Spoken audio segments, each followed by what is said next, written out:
नमस्कार दोस्तों, स्वागत है आपका एक बार फिर से हमारे चैनल सनातन लोक एसएल पर। जय श्री राम। कैसे हैं आप सब मित्रों, यह एक सवाल है कि अच्छे लोगों की मृत्यु जल्दी क्यों हो जाती है। अक्सर यह देखा जाता है कि अच्छे से और धर्म से चलने वाले लोगों की मृत्यु अक्सर जल्दी ही हो जाती है।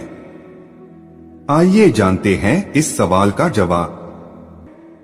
शास्त्रों में तो बताया गया है कि कलयुग में लोगों की उम्र 30 साल ही रह जाएगी और कलयुग का अंत होते इंसान की औसतन उम्र 20 साल ही रह जाए।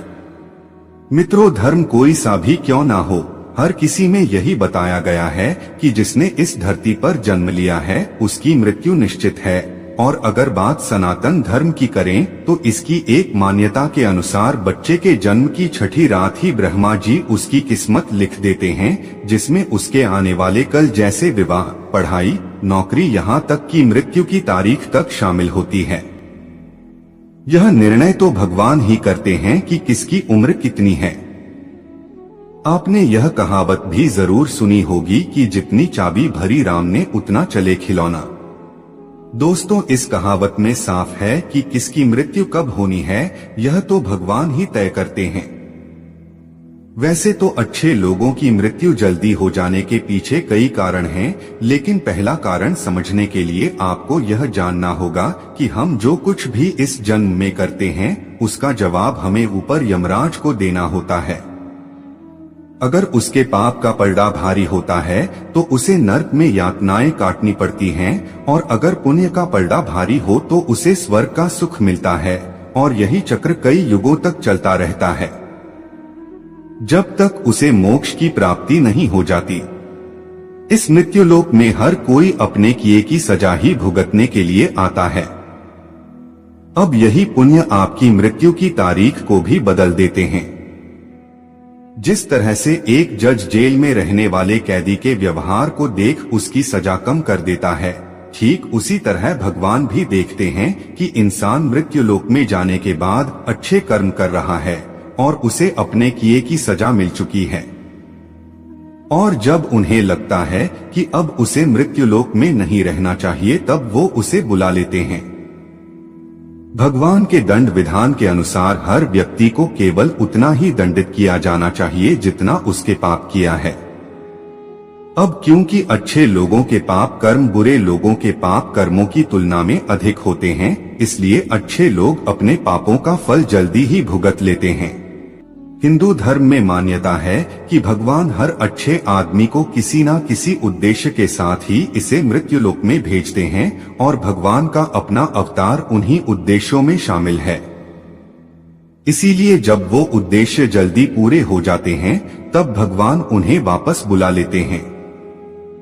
अर्थात अच्छे लोगों की मृत्यु उनके अच्छे कर्मों पर ही निर्भर करती है। इसके अलावा आपको ये भी बता दूं कि जो लोग ये कहते हैं कि मरने के बाद इंसान खाली हाथ जाता है, उन्हें यह जान लेना चाहिए कि 3 चीजें ऐसी हैं जो मरने के बाद भी उसके साथ जाती हैं। एक है संचित कर्म, दूसरा है स्मृति और तीसरी है जागृति। इसीलिए आप अब किसी से ये मत कहना कि आप खाली हाथ आए थे और खाली हाथ जाएंगे। क्या आपने कभी एकांत में यह सोचा है कि आपको यह मानव जीवन क्यों मिला है?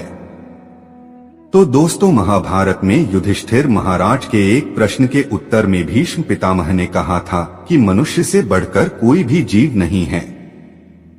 आपको यह जानकर आश्चर्य होगा कि 84 लाख योनियों के बाद हमें मनुष्य जीवन मिलता है, और संसार के सभी प्राणियों में मनुष्य ही सबसे श्रेष्ठ है।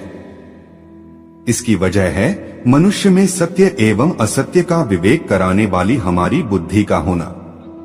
लेकिन इस धरती पर हम दुनियादारी के चक्र में कुछ इस तरह फंस जाते हैं कि हमारी बुद्धि सीमित दायरे में ही सिमटकर रह जाती है। हम सांसारिक सुखों को ही सब कुछ मानकर उसमें लिप्त रहने में ही अपना सौभाग्य और अपने जीवन की सफलता समझते हैं। यही गलती हम कर जाते हैं, क्योंकि इसके बावजूद कोई भी व्यक्ति यह दावा नहीं करता कि वह पूरी तरह से सुखी है। सच्चाई यह है कि हमें सामान्य मानव जीवन के उद्देश्य की पूर्ति के लिए निरंतर प्रयास करते रहना चाहिए। यह सच है कि अपने और अपने परिवार का भरण पोषण की जिम्मेदारी हमारी है और हमें इसे हर हाल में निभाना चाहिए।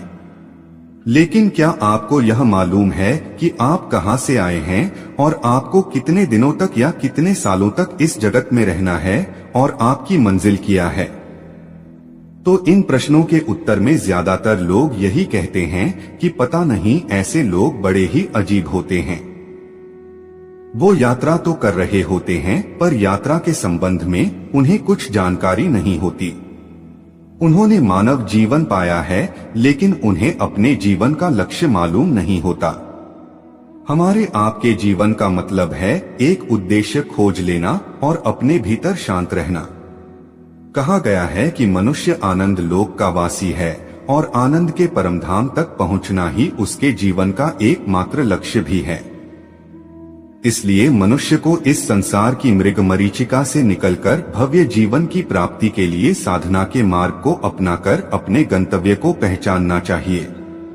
इसी तरह दोस्तों, श्रीमद् भगवद गीता में भी भगवान श्री कृष्ण कहते हैं कि ये एक आध्यात्मिक और ईश्वरीय जीवन का पद है जिसे प्राप्त करके मनुष्य मोहित नहीं होता। अगर कोई जीवन के अंतिम समय में भी इस तरह की स्थिति में हो तो वह भगवत धाम में प्रवेश कर जाता है। मनुष्य कृष्ण भावनामृत या दिव्य जीवन को एक क्षण में तुरंत प्राप्त कर सकता है और हो सकता है कि उसे लाखों जन्मों के बाद भी यह प्राप्त न हो। दोस्तों, यह तो सत्य को समझने और स्वीकार करने की बात है। भगवत गीता कहती है कि वास्तविक जीवन का शुभारंभ इस बौद्धिक जीवन के पूरे होने पर होता है। दोस्तों, इन सभी बातों से यह तो स्पष्ट होता है कि हम सभी एक निश्चित समय के लिए धरती लोक पर आते हैं और कुछ विशेष कर्मों को करने के लिए आते हैं।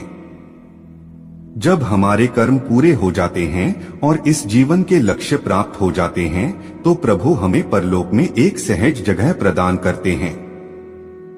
भगवान कृष्ण और अन्य कहते हैं कि वास्तविक जीवन तब शुरू होता है जब यह भौतिक जीवन समाप्त हो जाता है। मित्रों, जो लोग सदाचारी होते हैं और जीवन में अच्छे कर्म किए होते हैं वे वास्तव में विशेष होते हैं।